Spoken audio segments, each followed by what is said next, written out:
Opo. Simple lang naman ang trabaho mo dito. Alagaan mo lang yung ate ko tsaka painumin ng gamot sa tamang oras. Ano pong nangyari sa kanya? Na-aksidente siya, na-shock siya, tsaka hindi na nag-function ng maayos yung utak niya kaya siya nagkaganyan. Basta mahabang kwento. O sige na, matutulog na ako ha. Feel at home. Sige ho. Ako na pong bahala.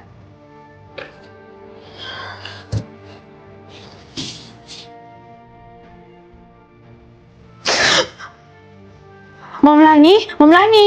Ma'am, maniwala po kayo sa akin. Nagkatinginan po kami ni Ma'am Verity kagabi. Wala akong oras ng ganyan. Simple naman makaka-eye contact mo si ate. Ganyan nga siya. Bilin mo lang yan, no? Baka nga po. Magpa-party ako Ikaw mag-alala, babalik din ako agad. Yung asawa ni ate, tuwing gabi lang yun umuwi. Mag-isa ko lang po dito, wala pa akong kasama. Bakit? Natatakot ka? Kung gano'n lang din naman, di sana maghanap na lang kami ng bagong nurse, hindi natatakot. Hindi po ako natatakot. Kaya ko pong mag-isa, ma'am. Ate, alis lang ako saglit ha. Alagaan ka naman ni Nurse Warla.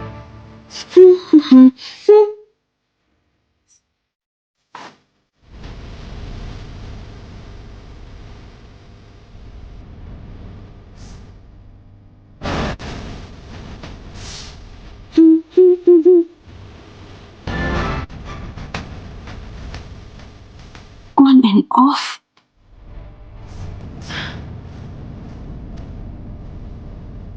Nurse Carla, anong ginagawa mo dyan sa lapag? Nakita ko po yung ate niyo gumalaw kanina. Hindi pa ako nagsisinungaling. Hinawakan niya po yung kamay ko. Tinatakot mo lang yung sarili mo. Di nakakagalaw yung ate ko, kita mo naman, di ba? Naniwala po kayo sa akin, ma'am. Nasaan ang pruweba? Pag nalaman kong nagsisinungaling ka, aalisin talaga kita sa trabaho mo.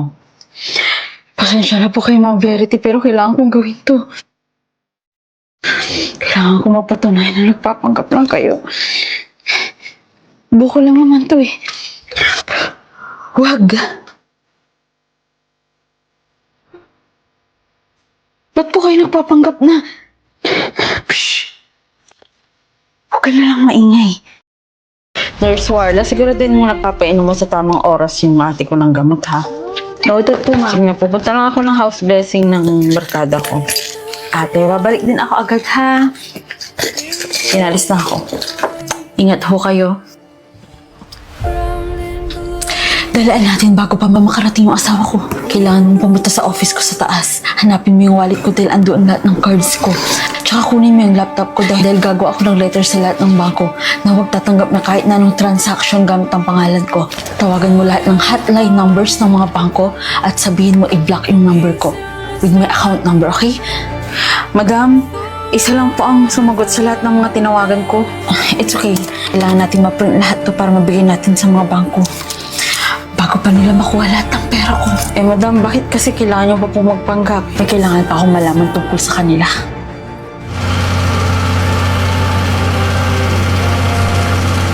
Balik na! Dalian mo! Mag-ingat ka. So, is this really your house? Grabe. Iba talaga yung yaman niyo, no? Halika na. Get na tayo. Okay, let's go.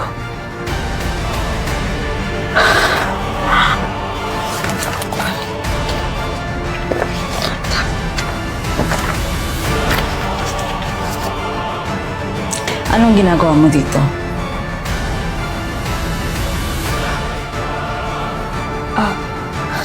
Restricted ang kwarto na to at confidential yung mga nandito. Ninanakawan mo ba kami? Ano yung hawak mo?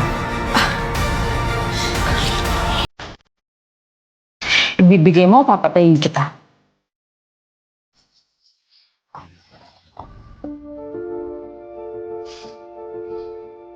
Letter para sa mga bangko? Para saan? Anong nangyayari dito? Nurse Warla? Huwag po kayong maingay.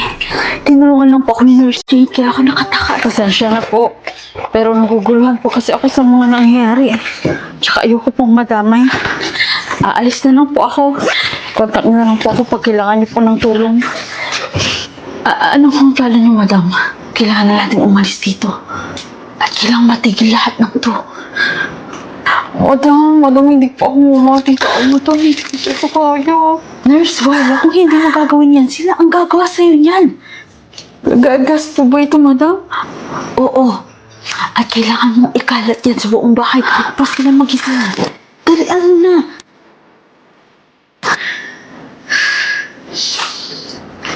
Ito, gamitin mo. Madam, hindi ko po kaya, madam. Kaya mo, Nurse Farda. Self-defense itong ginagawa natin. Hindi mo kailangan makonsensya. Ayan, nasusunod ng buong bahay.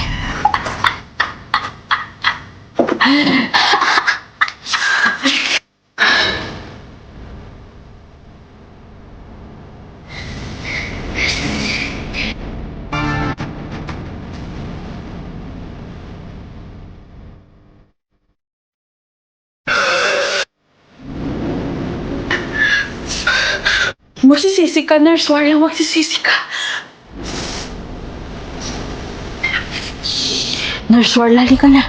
Kailangan na natin umalis dito. Natatakot po ako.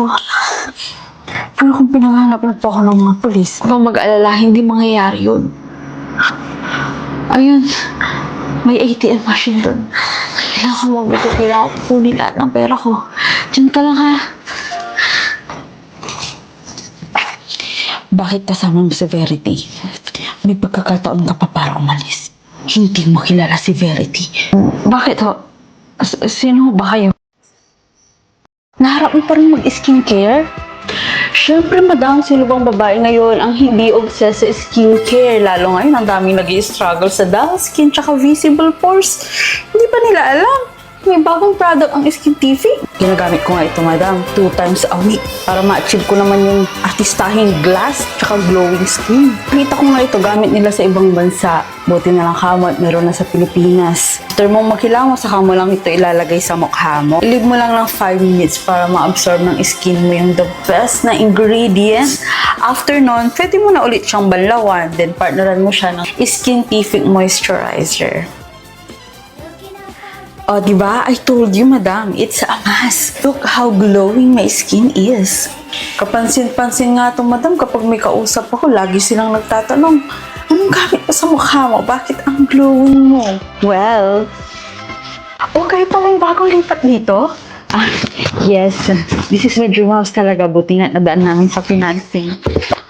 I like your perfume. It's best vanilla. Katapat niyo lang yung bahay namin ng asawa ko. Ako si Jana. Ako si Andy. Yan naman yung asawa ko, si Ryan. Isa siyang landscaper. Kapag may mga kaibigan kang naghanap ng landscaper, refer mo siya, ha? Eh, sakto pala eh. Matagal na akong naghahanap ng landscaper.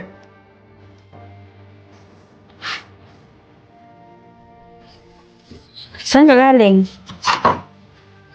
Babe, nag-start na ako sa bahay nila, Jana. Tinanggap mo pala yun? Babe, sayang, kailangan natin ng sideline. Ano mo sinasabi sa akin? Ngayon ko pa nga lang dapat sabihin sa'yo. Okay, honey. Tawagin mo yung anak natin, kakain na tayo. Food is ready. Nakakita mo ba yung daddy mo? Papatulong sana ako dun sa cabinet natin eh. Nakita ko pumasok dun sa bahay nila, Ate Jana. Palagi nga pang andun si daddy mula nung lumipat tayo dito eh. Tsaka pansin ko madalas na siyang nag-aayos ngayon tapos umuwi siyang mabango. Na, kailangan kasi ng trabaho ng daddy mo para mahulugan natin ng buo itong bahay. Tsaka dati nang nag-aayos yun, no? Well, hindi mo lang napapansin. Honey, saan ka galing? Alas 3 na lang madaling araw honey, naglakad-lakad ako sa subdivision. Hindi kasi ako makatulog eh. Mag-isa? Oo, mag-isa ko. Okay. Naantok na ako. Tara, matulog na tayo ulit.